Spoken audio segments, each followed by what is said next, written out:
В Коми будут реализованы инвестпроекты с помощью субсидий на компенсацию затрат на создание объектов инфраструктуры.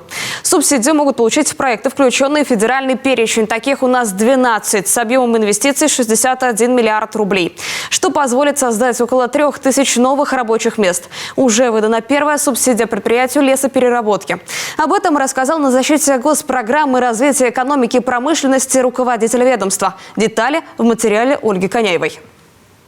Ситуация в промышленности стабильная, прогнозы оптимистичные. Несмотря на геополитическую обстановку и санкционное давление, состояние экономики региона устойчивое. Все меры поддержки бизнеса дали положительный эффект. Традиционно развитые отрасли республики работают в плюс. Если мы посмотрим на индекс промпроизводства, то в принципе сейчас на данный момент за 9 месяцев у нас идет рост 104,7% к предыдущему периоду. Поэтому пока говорить о каких-то проблемах, наверное, преждевременно. Будем смотреть уже по результатам, наверное, года, и там будем принять какие-то решения.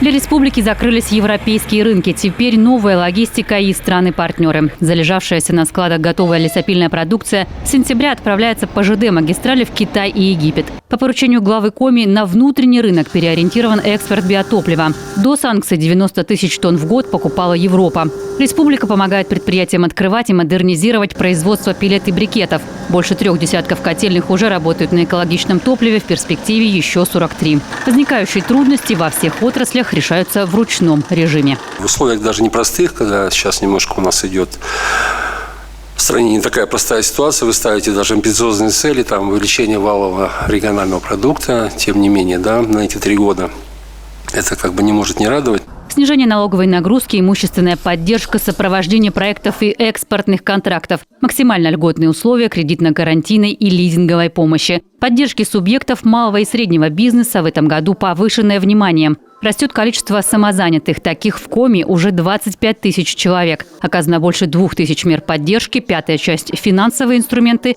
77% – меры поддержки центра «Мой бизнес». За 9 месяцев гарантийный фонд выдал 107 поручительств на общую сумму 517 миллионов рублей, что на 132 миллиона рублей больше показателя аналогичного периода 2021 года.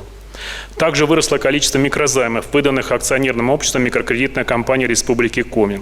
С января по сентябрь субъектам МСП выдано более 300 займов, и это более чем в 2 раза превышает аналогичный показатель за 9 месяцев прошлого года. Стратегия социально-экономического развития Коми сформирована и отвечает национальным целям развития страны. Ближайшие перспективы намечены до 2027 года. Строительство социальных объектов и станций сотовой связи, модернизация ЖКХ и благоустройства. Все детально включено в 44 региональных проекта и 17 госпрограмм. Планируется привлечь на развитие республики 16 миллиардов федеральных средств. Держим курс на диверсификацию экономики. Это 50 инвестпроектов с притоком инвестиций 150 миллиардов и порядка 6 тысяч рабочих мест, не связанных с добычей угля. Почти треть проектов уже реализуются. Сегодня все зашевелилось, заработало.